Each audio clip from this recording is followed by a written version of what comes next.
Welcome back, beautiful souls, to Awaken Your Authentic Self. What if everything you were taught about success was actually keeping you spiritually trapped? Today's guest, Aaron Scott, spent 2 decades climbing the corporate ladder as a hedge fund CEO, building a life that looked absolutely perfect from the outside until he realized that every system we call successful was fragmenting his soul from the inside out. He's the Amazon #1 best-selling author of Before We Forget and host of the Evolve podcast. And he's here to expose how corporate media and institutional programming is created with what he calls schisms within the individual, while keeping us unconsciously trapped in identities that aren't even ours. If you are ready to awaken from the matrix of modern conditioning and remember who you really are beneath all the programming, this conversation will crack open everything you thought you knew about fulfillment, success, and what it really means to evolve in today's world. Right now, millions of people are living what looks like successful lives while feeling completely disconnected from their authentic self. Aaron was one of them until he chose to turn his back on the identity system he'd been conditioned to accept. Let's dive deep into how we can break free from the scaffolding of the modern world without disappearing within it. Aaron, thank you so very much for joining us here today. Thank you, Jessica, for having me. I'm excited to be here. Well, let's dive right into this. Aaron, you describe spending 2 decades building a life that looked perfect from the outside while experiencing internal dissonance. What was the specific moment you realized that mastering the game everyone told you to play wasn't actually the game you wanted to win? And how do you help others recognize when their successful life might be creating the same inner tension? Sure. I think that when I look back, the moment that I came to this reckoning, if you will, was probably in an acute sense a couple years ago, where I had kind of checked all the boxes, built this life that was supposed to satisfy me, satiate me, was supposed to provide me with all the things that I had ever, that I had always wanted or ever wanted. And I was kind of standing there, and my relationships had suffered. My marriage was dissolving. I was not necessarily, taking care of myself, my mental health, my physical health, and I was kind of standing there. And I said to myself, in a couple years, I'm going to not recognize myself if I kind of stay on this path. Right.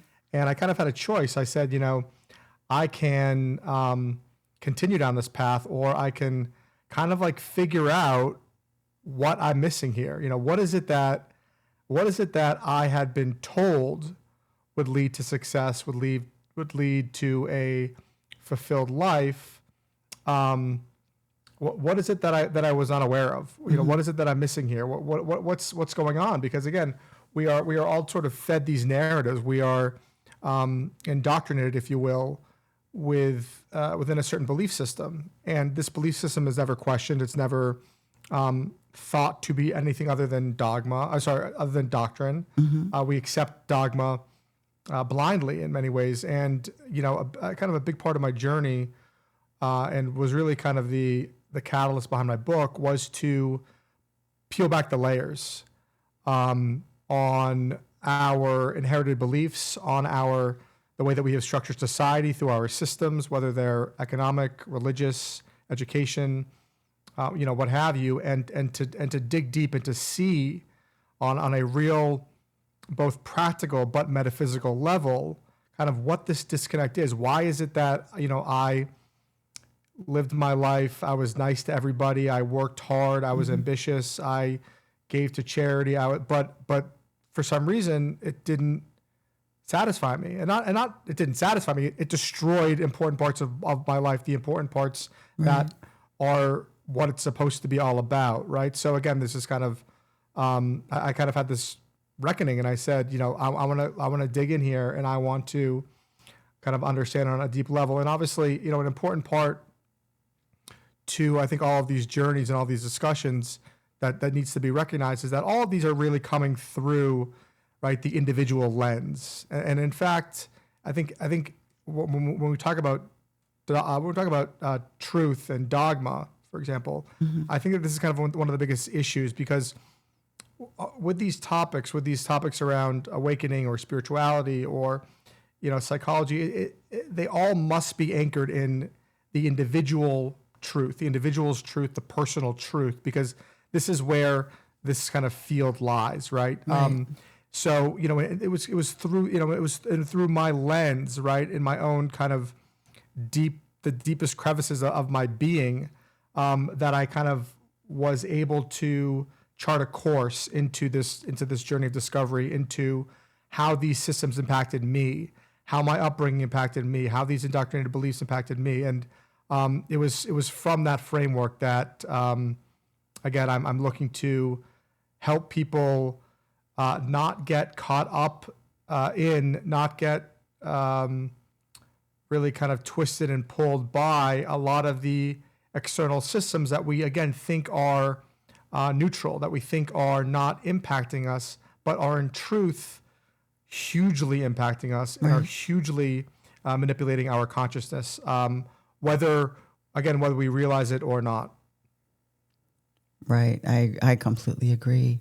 Now, you've identified how our dominant economic, medical, education, and religious systems create schisms within the individual. Can you walk us through one specific system, say the healthcare or education system, and explain exactly how it fragments our natural internal coherence? Then share a concrete practice someone can use to maintain their authentic self while navigating within that system. Yeah, sure. I think that a big important kind of overlay to this conversation or to this topic is to look at kind of the paradigm within which we reside, within which we live. And it's really this paradigm is really dominated by the economic frameworks of the world, because in truth, when you look at the practical world, everybody, no matter where you are in life, no matter what your social status is, no matter what your economic situation is being pushed and pulled by money. Right. It's in the Western economic capitalist framework where we see money take on a kind of like crazy exponential sort of metastasis, if you will, because you see people with the ability to to accumulate and maintain massive amounts of wealth, and it pushes people psychologically, et cetera, et cetera. What's unique about it is how it has shaped the contours of our civilization, and how it shapes the contours of the American landscape across the board, right? Specifically. Right. And kind of in this paradigm in America, what's maybe not known to all of your listeners is that the education system in the United States was sculpted by industrial capitalists at the turn of the 20th century, guys like John D. Rockefeller, Andrew Carnegie. They dumped like $140 million, I think, into quite literally architecting the American education system. They did this to accomplish a goal, and it was to create docile factory workers. They utilized the Prussian model, right? And it wasn't so much about the curriculum that was being taught, but it was about the methodology. It was about the structure through which education would be churned out, and how that child would experience education. These are all kind of readily noticeable facets where you have young children sitting in classrooms at desks for 7 hours a day, regurgitating information that they digest. Nothing is questioned. There's no iterative discourse, no matter the topic. Right. This goes all the way through high school, really not into college, where you kind of get into any kind of real Socratic method type thinking. You are graded. Your value is determined right. by gold Absolutely. stars, by grades A through F. So so what is this telling the child? What is this telling the person coming up through this system? Well, aside from the fact that you are effectively being trained to, being obedient in many ways, but it's also teaching you a value system based on performance. And it's teaching you that, not only to look to authority figures, because your teacher, again, is dictating to you. There's no back and forth, as I mentioned before. Right. But you're learning to see your value based on your performance, based on your competition amongst your other classmates. You're looking to feel like you are constantly being measured, graded. Your worth is being determined, is being calculated. Even further, we can take this further. We can look at how we have certain regimented grading systems like the SAT or the ACT, and if you look at what those are actually testing for, exactly. Right? This isn't some like divine intelligence tester. That like if you're not great at it, then you're not. So I mean, this is testing one type of intelligence. There are other types of intelligence that are not being tested. But the point is that what happens is you have people who go through this system, then they go through college or university, and they're tailoring their degree towards their career. So what you have is you've sculpted a framework. You've sculpted a psychological framework where the individual, the child, and then the adult has been pushed, corralled to look at themselves as this being that's meant to produce, that's meant to create utility, that's meant to achieve, and this is internalized, right? So this is how we go into life, and right. we think that this is normal.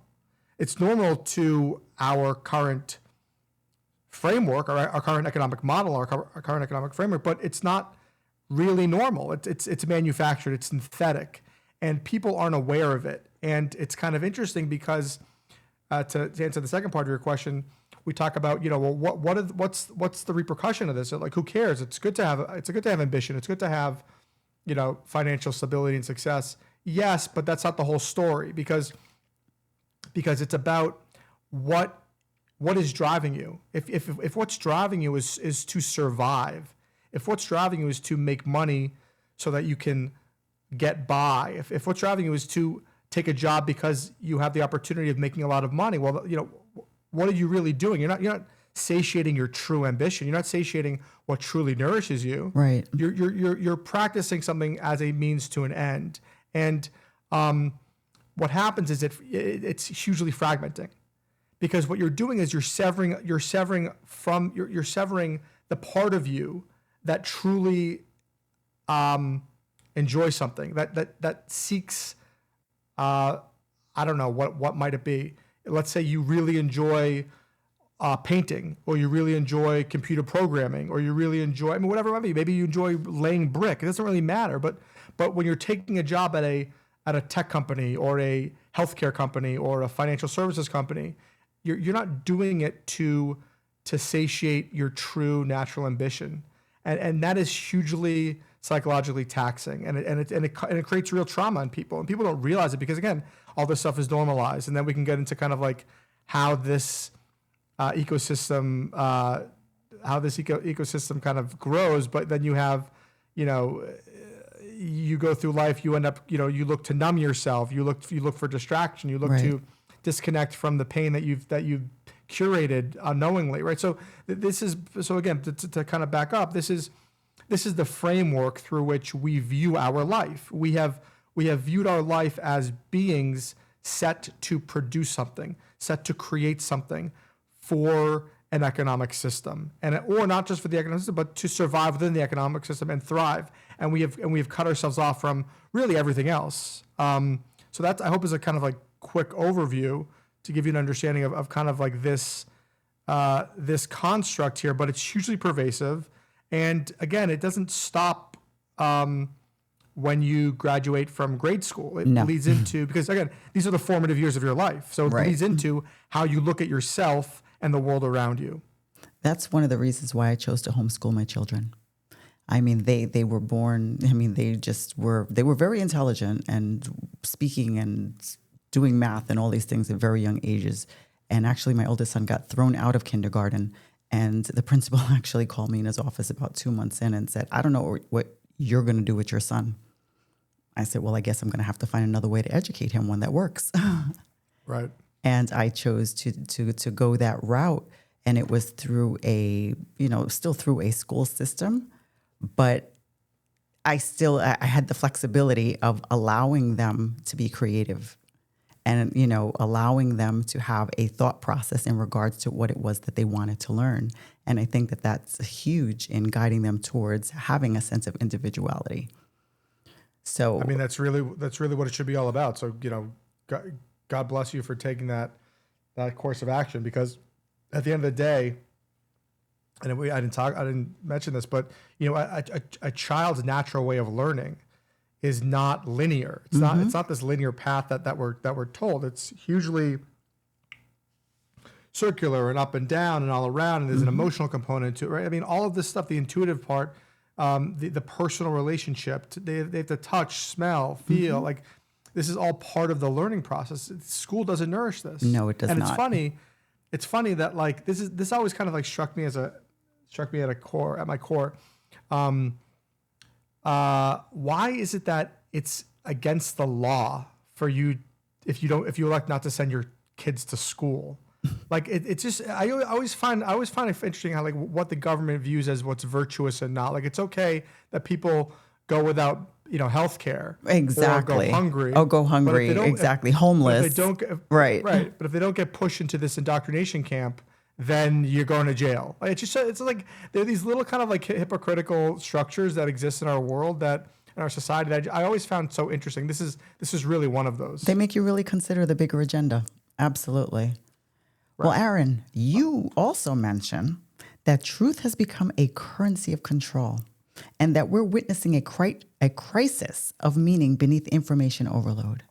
How can spiritual seekers distinguish between authentic truth seeking and what you may call consciousness shopping, using spiritual concepts and practices as another form of external validation rather than genuine transformation? Yeah, this is an important one, because I think what happens is when people go through an awakening or are on a spiritual journey, I think that, again, and this parlays into, or rather, this is a tangent from what we were just talking about, but we are kind of always susceptible to the egoic mind, and the egoic mind loves identity, right? This performative nature of our reality loves identity. I'm a doctor, I'm a lawyer, I'm a rich person, I'm a poor person, I'm a mean person, I'm a happy person. These are illusions. These are illusions of the mind, because you are not any of those things. You might be experiencing happiness or experiencing sadness or thinking something at one day and thinking something another day. Your occupation might be a doctor, a lawyer, a teacher. Temporarily, you might be rich. Temporarily, you might be poor, or whatever it might be. This is not who you are, right? What happens with spirituality is when you reject an entire value system, when you reject a way of life, or when you feel like you've been when you feel like you're an outcast, you're not fitting into a system, you tend to then gravitate towards, the other side, the polar opposite. And what happens is, because you've been so used to identifying under the old sort of paradigm titles or the paradigm characterizations or characteristics, you do the same on the other side of the tracks, if you will. Right. So then now you are now an awakened one.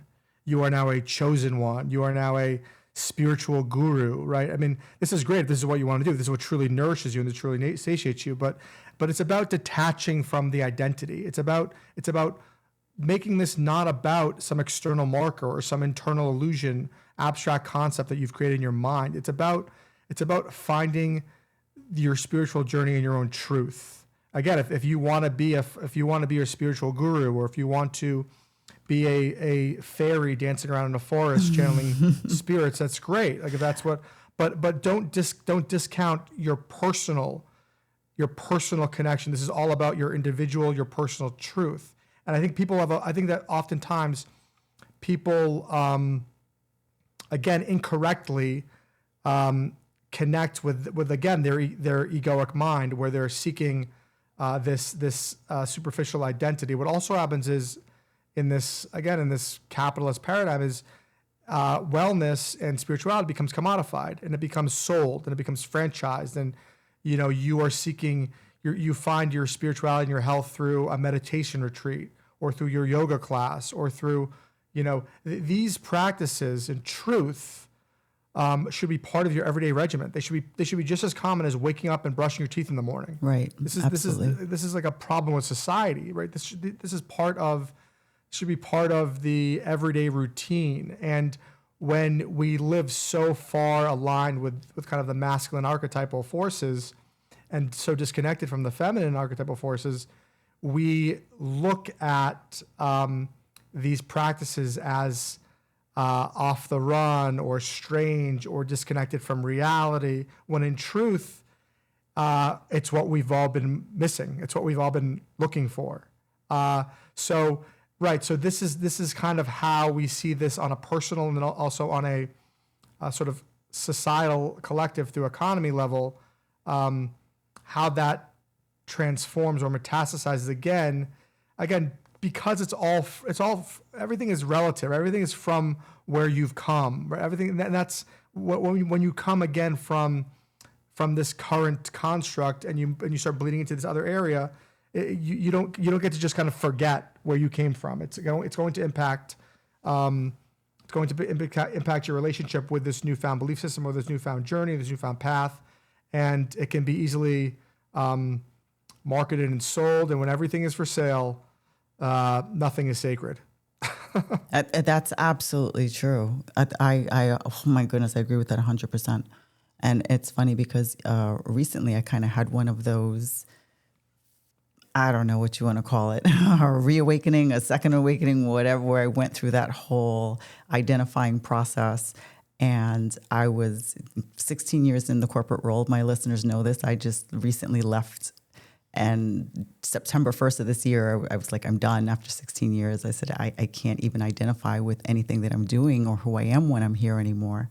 And I just decided to stop identifying as a whole. So now it's like, are you a podcaster? No, I am. Right. Are you this? No, I just am. I am. Right. Like I'm present and I am. And that's not easy to do. So good for you to do that, because when you're anchored constantly, again, in identity, you need to find this other identity, right? But the biggest, this is really what my whole effort is about, because there's so much information out there, and I have so much, again, experience, and I know personally, and I'm not tooting my own horn, I just know it. I have such depth, and I just feel like my perspective can be hugely impactful. And I feel like if I can impart any information, any wisdom, any knowledge, any perspective based on my personal experience, I think that it can be hugely impactful. I know that it will resonate with people, because I kind of like have this sense of things, and I've seen it, right? And I've seen it in the practical world, and also in my deeply personal experience. And I know what the traps are. I know what the shortfalls are, and I know what the habits are, right? From a emotional to a psychological. I tell my family members, I'm like, I feel like I've been cursed, because I just see things on a very deep level. Like the perspective is different, and that makes a big difference. And a lot of people just can't relate to that. Right. So exactly. So, but what I'm saying is that, like, I feel things so deeply. So it's like I know that if I put stuff out there, it will resonate, because I kind of get a sense. I can't really help it. It's just kind of part of who I am, and I know that. I also kind of know that it's important to have people with experience, who have gone through this process, who again can see what the potential short-sightedness is, can see what the potential missteppings are, and where you can get kind of caught up. And that's really kind of a big part of my book, Before We Forget, The Guide to Personal and Collective Awakening, where I try to show through a nice arc, kind of it's a glimpse into my awakening, but also a nice path, a nice trajectory for somebody who's looking to live awake in the world, find themselves who they truly are, but again, live in the world, because it's not, it does, again, this is also a bigger story here. This is about, an evolution of human consciousness. This is about bringing us as a society to a heightened state of awareness and to a heightened level of existence where we look at not just ourselves, but as a collective, where we see that we are part of the whole. So, that's kind of also how I framed, the kind of structure in my book, where people can take this sense that they are spiritual, that they are connected, but then also live in the real world, because we need people living in the real world with heightened awareness, acting as a transmission, because when you're living with your own inner coherence, with your own inner knowing, with your own awareness of self, it reverberates throughout the field. It just does. And we see it. We see it. Like there are kind of like colloquials where, like, people resonate with truth, people resonate with authenticity. I mean, this is all part of the same discussion. Right. So Absolutely. that was a lot, but that's kind of like the underlying motivation for me and getting this and helping guide people, because this, as there's so many. You're kind of like, you're standing there. You've lost your identity, you've lost everything, and you're trying to rebuild. And if you don't have people who can provide a coherent roadmap for you, you can get kind of swept away into another abyss. Well, that kind of like bridges the question right into my next one for you. Because your book, speaking about that, you've written about creating space between stimulus and response for transformation. What are the most common ways people sabotage their own awakening process? And how do you coach them through the resistance that comes when their old identity starts dissolving, but their new authentic self hasn't fully emerged yet? Yeah, I think that the big, like, this is not an easy question to answer, obviously. But what I will say is that it really, again, it all comes down, all of this boils down to a story about who you truly are, who your true self is. And again, we can talk about this on a metaphysical level. We can talk about how we are all part of a singular consciousness experiencing itself on an individuated form. Great, that's great, but that's a conceptual framework, right? Like, so what does it mean? Like, what does it mean for me, right? So it all comes back to the individual. Unfortunately, when we have these discussions, it's hard to give somebody a framework that's rooted in metaphysical jargon, right? It's nice to hear, yes, we are all source, but let's talk about what that personalization means. And it really comes down to what truly nourishes you, what truly moves you. And when you live your life based on external factors, when you're being moved, pushed, and pulled by money, by fear, by scarcity, when these are the foundational principles behind your actions, you obviously, as we mentioned before, you live on a lower vibrational field. You live in a lower vibrational field, if that's how you want to characterize it. You live fragmented, if that's how you want to characterize it, right? So there's different ways of describing these concepts, but you live detached, and you live, in many ways, you kind of like slowly, repeatedly traumatizing yourself. One of the best ways to find this balance, to find who you are, to find your coherence, is to do things that truly move you.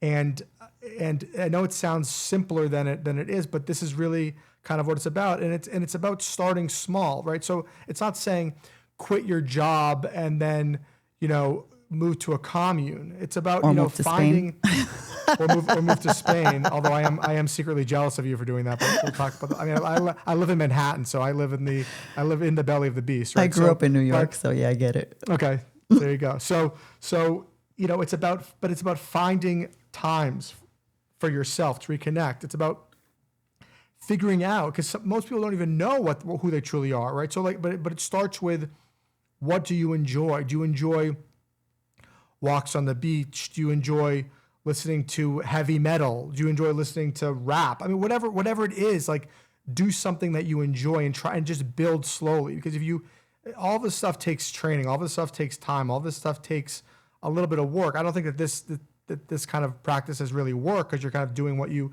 love to do. But find Right. find what moves you, and then try to slowly but surely incorporate that into your everyday life. Because eventually, what happens is, even if you're working hard, but you're giving yourself time to nourish that part of you, that who you truly are, right? The thing that's so hard to touch.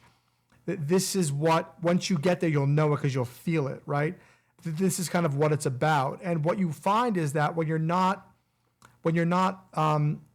living a life of disconnection, living a life of internal, to satisfy external goals, or to perform at a job, or to perform out in the social setting, whatever it might be, whatever mask you're wearing, right? Which is a sort of a microcosm of fragmentation. Right. What you find is that you experience less trauma, you find more calm, you find a heightened comfortability within yourself. This is just natural, and it's also common sense when you think about it conceptually, because you're creating space for yourself.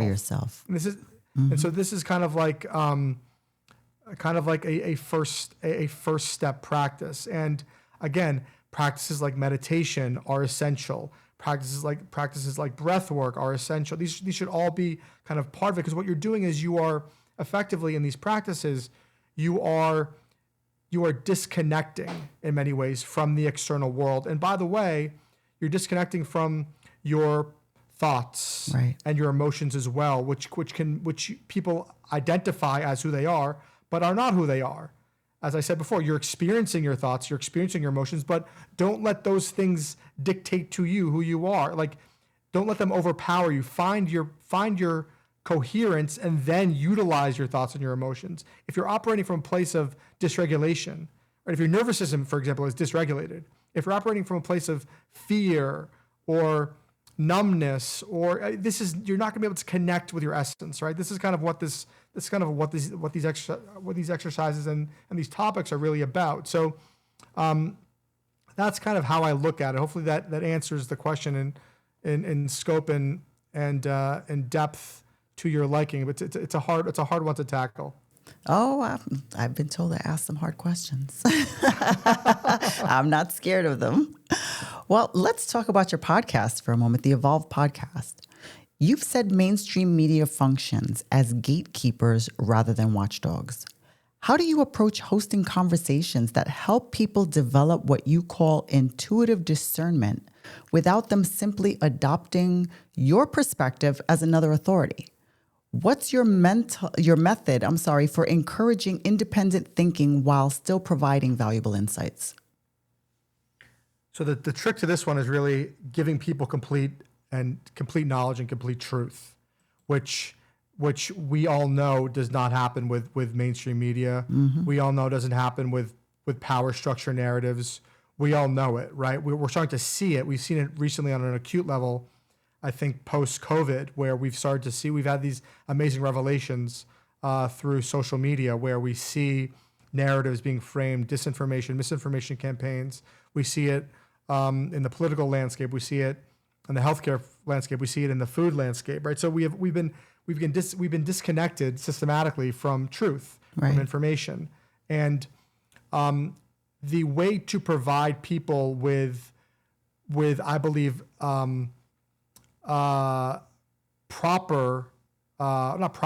with the ability to shift perspective is to give people as much information as is humanly possible, and correct information. So in my show, the Evolve podcast, I give people, again, complete truth that they might not even know exists, right, about certain concepts, certain ideas, because in many ways, a lot of the kind of constructs, a lot of the stories, a lot of the narratives that we're told are given to us. We don't know this, but they're given to us through a framework, through a silo, right? So we're fed a narrative based on something else. Well, what's that based on? Well, people are disconnected from what that basis is, right? Mm-hmm. So what I try to do is I try to give people a more complete picture of a lot of the narratives that we've been fed, to disconnect us from a lot of the inherited beliefs. And in no way really is the show dogmatic in sort of objectifying truth, but it's giving people more tools discern truth. That's how I would best describe it. And for example, right, when we look at let's say higher education, right, in this country, where we are fed narratives, or we assume that it's what's necessary and that it's important for a job because you have to have a degree. I mean, I break this down, and again, to just assume things blindly is not a path to heightened awareness. So I explain, I take data. I say, well, let's look at what the attrition rates are. Let's look at what the cost of higher education is. Let's look at what the wage growth looks like in the country relative to the cost of education. Let's look at alternatives to higher education. Let's look at how universities have structured their entire their entity as like they're operating as kind of like mini hedge funds. They run $1 billion endowments. I mean, like, whose interests are being served? Education was not supposed to be a private enterprise sponsored and underwritten and subsidized by government. I mean, it's so there's this whole ecosystem. Right. There's this whole ancestral ecosystem that's not doing what it's supposed to be doing. I talk about, the American dream, the idea of home ownership. I talk about how the banking system was fully in bed with pushing this narrative. So I go into these narratives, I go into these stories that we've been told that we accept blindly, and I show kind of the other side of the story. And I hope to kind of, again, give people the tools to rethink a lot of the accepted and inherited beliefs that go unquestioned but certainly by me at one time, and by, I think, most people overall in society. I would definitely say by most people. Absolutely. Especially anybody who's going through it right now. Now, Aaron, your work, it bridges ancient truth with modern awakening. While critiquing societal systems, how do you help people access timeless wisdom without creating another belief system or spiritual identity that could just limit their growth? What is the difference between using the spiritual concepts as tools versus becoming attached to them as new forms of mental programming? Yeah, well, this is kind of the crux of the matter, because it's really all about, in my opinion, it's all about balance. It's about respecting the fact that you live in this, let's call it three-dimensional reality, physical plane. Again, the terminology isn't necessarily important. It's the underlying framework that's important, and also respecting the fact that we are spiritual beings. Right? We are existing in multiple planes of existence. So it's important to kind of go into, I think, all of these discussions with that understanding, because if you don't respect one of them, you throw things out of balance. And really, the whole book is meant to, and is structured around this idea of balance. And it's about understanding, again, who you are, who we all are. And what I do is I show on a fundamental level how we have structured society, how we have structured our economy, our education system, our healthcare system.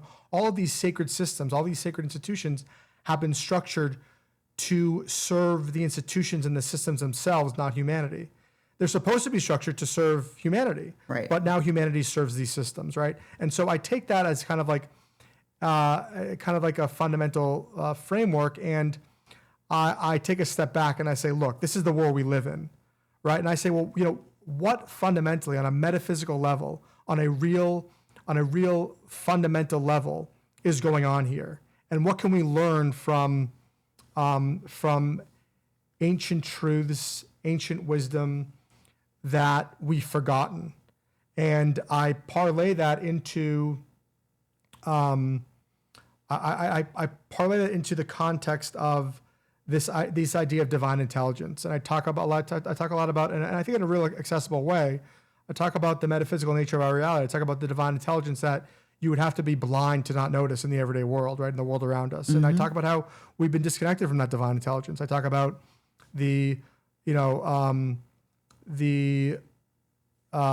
sacred polarity that I alluded to earlier with the masculine and feminine. I talk about how everything literally in this world is anchored in this polar opposite, this interplay between interconnected polar opposites, or interdependent polar opposites, where from light you get dark, from dark you get light. I mean, it's all this. It's not linear. It's all part of this relative sort of equilibrium system, and how it exists in the natural world, where we have the ebb and the flow of the tides, the sunrise and the sunset. This parallels and mirrors our own human existence, where we breathe in and we breathe out. Our heart beats in a rhythm. We have to sleep and then we wake up. So we are all part of these same ebbs and flows, the same rhythm of this universal intelligence, or divine intelligence, as I call it. And I try to show how the systems that we've structured, this synthetic construct, if you will, to govern our lives, severs us from this divine intelligence. I do it in as practical and as accessible and as tangible a way as is humanly possible, so that it's not dogmatic, so that it's not a belief system, so that it's like this is what's going on. This is what's going on. A. This is what's going on. B. Now C. Reader, let's extrapolate from that how you've been impacted by that, or let's extrapolate from that what resonates with you. And then I take that into the next section of the book, where I talk about what awakening looks like, where what awakening to these truths, to this reality, to this framework that we've created in the world, what that looks like and how that impacts us individually. Because as we were speaking to earlier, Jessica, when you disconnect from your identity that you've cultivated, that you've been indoctrinated to believe you have, and what are you left with? Well, it's difficult, because and I go through kind of what that process looks like, that process of disidentification. I talk about why it's difficult. I talk about, again, the pitfalls that people run into, where they gravitate to the entire polar opposite, right? But again, it's about respecting the equilibrium. It's about respecting your place in that equilibrium across the multiple planes of your existence. And so that's, I guess, the best way to explain what I'm trying to do in the book. But the real kind of real anchoring driver for me is making sure the reader connects personally and individually, because that's really what it's about. Because again, if this doesn't resonate with the reader, where they can't help find their inner personal truth, then the framework that I provide is useless. This is not about my belief system. This is not a belief system. This is not about my dogma, because I'm not giving any dogma. Right. What I'm giving people is a lens through which they can see themselves better. And hopefully through that insight, through that gaze, they will discover who they truly are, not something that I'm trying to tell them to be. That's what this is really all about. And I think that's the way we help people heal. I think that's exactly the way that it has to work. Now, hopefully. Yeah, right. Now, your transition from global financial markets to alternative therapeutics represents a complete paradigm shift. How does your understanding of how systems manipulate consciousness inform your approach to breakthrough pain treatments? What role does what you call internal coherence play in physical healing, and how do you help people see pain as information rather than just something to eliminate? Yeah, well, I think this lends itself to the discussion on kind of the state of the healthcare industry as a whole. Unfortunately, we have been disconnected from true healing, true wellness. We don't even care about healing things anymore, right? We live within a paradigm where again, humanity serves the system, right? What does that mean? Well, it means that pharmaceutical companies can operate what's to their best advantage, and what is to their greatest advantage, right? Well, it's to treat symptoms, to not cure anything, right? To have the ability to keep pumping out medication to suppress symptoms, never heal anything. And unfortunately, when you utilize this approach to medication, you aren't respecting the individual. You're not respecting the healing process. You are respecting, again, somebody's the bottom pocket. line. You're respecting the revenue stream. You're respecting the shareholder, the shareholder who owns the shares of a company, right? So again, this is how we've structured society. This is how we've structured our reality. Unfortunately, we can talk about the origin story here, but that's not necessarily important. But there was a shift again at the turn of the 20th century from holistic, frequency-based, resonant-based healing, where food was treated as medicine, where the parts of the inner, deeper self, the soul, the psychological aspects were part of the story, right? These are not part of the story anymore. You could walk into a doctor and you could have, autoimmune disease. Well, what do? They're gonna shoot you up with some autoimmune suppressant, and you're not going to get Crohn's. You're not going to have Crohn's disease symptoms or psoriasis symptoms. I mean, this is kind of like what's going on. So, what does that say about our healing? We don't care about healing, but so the story is about finding. For me, the story is about finding the safest, most natural approaches to healing. And I've been involved with a couple companies that use cannabinoids, which are the molecules found in cannabis. This isn't medical marijuana. This isn't anything we're smoking. There's no THC, right? THC is what gets you high. Right. This is called the CBD molecule, and these molecules, have tremendous healing properties. They treat.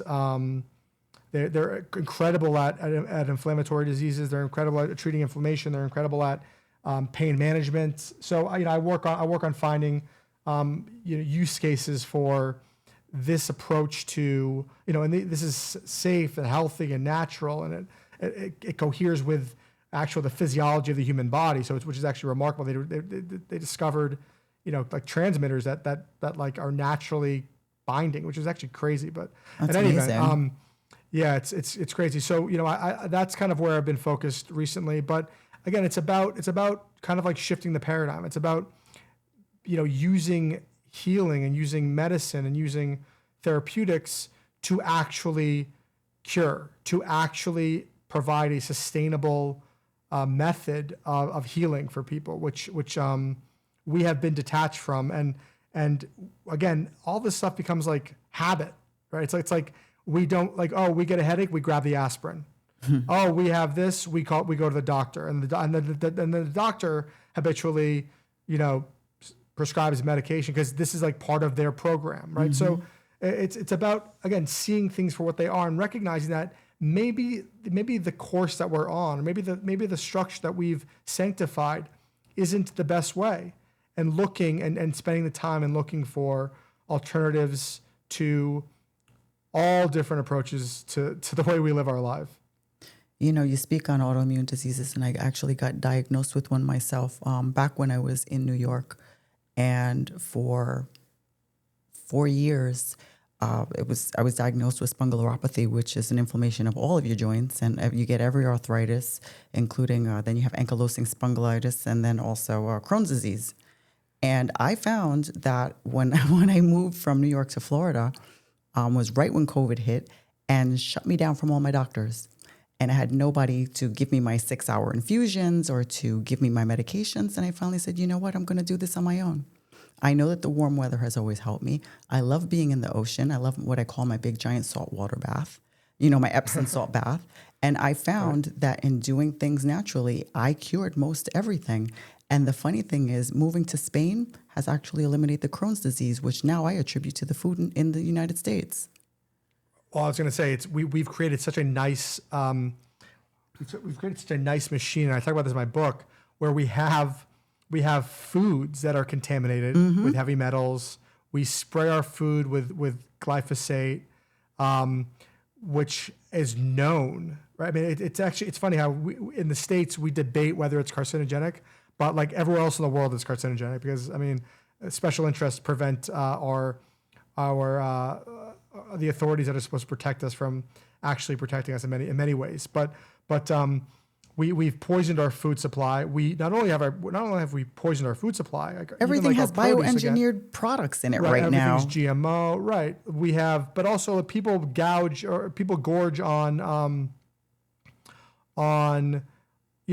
food that isn't really food. Right. It's manufactured. I mean, it's like the snack food shouldn't be allowed to be eaten. I mean, it shouldn't be. I don't stand for like a government, an authoritarian government, but people shouldn't be willing or wanting to consume the ultra processed food that we call food, but that is in truth That's what they make affordable. This chemical mix. So what do you think you're going to get when you eat that food? Well, this is what you're going to get. You're going to get autoimmune diseases. And by the way, and back to what I was saying, we've created a system that's perfect because you pump people full of this food, these toxins.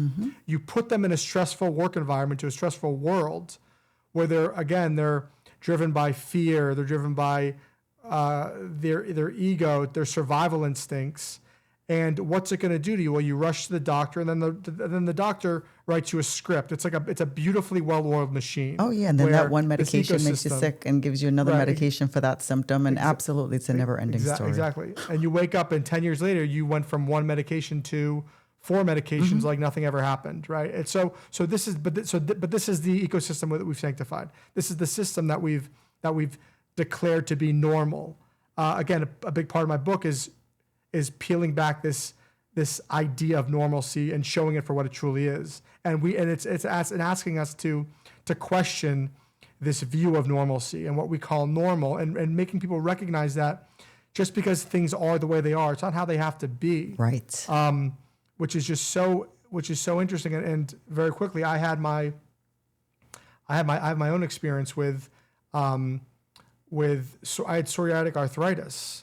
And I was taking, these injectables, which became all the, these things blew up. Every other commercial is an injectable for psoriasis. I mean, this is from autoimmune disruption because we polluted our bodies, right? But I went on natural treatments, and it was hugely effective, and making small tweaks to my like behavioral regimens, my meditation schedule. I mean, just like little tweaks. The food I eat, it got rid of everything. Oh, I'm huge on eat according to your blood type. It's just crazy. Like I read that, and that's actually what was huge factor in my getting rid of all of the arthritis and the psoriatic arthritis and everything. It was changing my diet. All of a sudden, it was like I realized my blood type. I should be a vegetarian. And the funny thing is, I had already asked the universe to kind of eliminate things that were no longer serving me, and meats for like 3 months prior were making me sick. So I stopped eating meat. I say I became a vegetarian without really asking, without a choice. Right. And next thing you know, I just felt better. I've not been on medications in 6 years. Good for you. That's great. Well, I have one last question for you. Yeah. You emphasize mental sovereignty as crucial for awakening. Can you share a specific scenario, perhaps dealing with family pressure, workplace dynamics, or societal expectations, and walk us through how someone can maintain their authentic self and internal coherence while still participating constructively in those relationships and systems? I think that this is important because I think that oftentimes when people wake up and they start to see the truths of their reality, they're like, instinctively, reflectively, they want to like spread the word. They want to be the town crier, like, no, you don't understand. The government's doing this, the corporation's doing this, like, and I think there's a time and a place for that. But I think that what people have to realize, and I think this is kind of the part of the bigger story, which is like, I'm careful to use the word the chosen one, but and because I think it gets kind of like it leads people down the wrong path again with this like identity thing, but. If you've been fortunate enough to see this for what it truly is, and you want to, impart your wisdom, I think do it sparingly. I think that because to impose yourself on other people, I think doesn't resonate well. I think that it disconnects people from kind of like what you're trying to do.